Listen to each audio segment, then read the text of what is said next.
అండి నేను మీ పల్లెటూరు రాజు. నేను అడవిలో ఉన్నానండి. అడవిలో మంట చూడండి, కొండ మీద కాలిపోతుంది కొండంతా.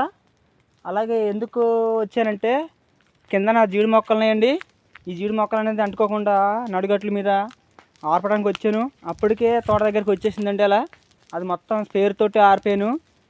అలాగే మీ చుట్టుపక్కల ప్రాంతాల్లో ఎవరైనా కొండ కాలుతుంటే ఏం చేస్తారంటే స్పేర్ పట్టుకెళ్ళి అలా మందు పంపుతో కొట్టండి, త్వరగా ఆరిపోద్ది. నేను అలాగే చేశాను. లేదంటే చాలా ఇబ్బంది పడిపోతుందండి. అక్కడ చూడండి ఏ విధంగా కాలిపోయిందో, చూడండి మంట ఎలా కాలుతుందో.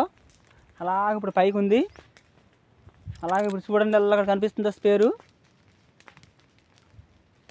అదిగో అదిగో అక్కడ ఉంది కదా, ఆ స్పేర్ తోటి నేను ఆర్పాను.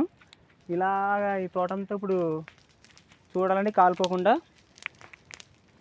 చూడండి రైతు ఎంత కష్టాలు పడుతున్నాడో. ఈ వీడియో చూసి ప్రతి ఒక్కరు లైక్ చేయండి, అలాగే నలుగురు షేర్ చేయండి. కొండ మీద కాలకుండా మన స్పేర్ తోటి ఎలా ఏ విధంగా కొట్టుకొచ్చానని నేను చూపిస్తాను. ఉంటానండి మీ పల్లెటూరు రాజు. నచ్చితే లైక్ చేయండి, షేర్ చేయండి, అలాగే అందరికీ షేర్ చేయండి, ఫార్వర్డ్ చేయండి. ఉంటానండి, బాయ్.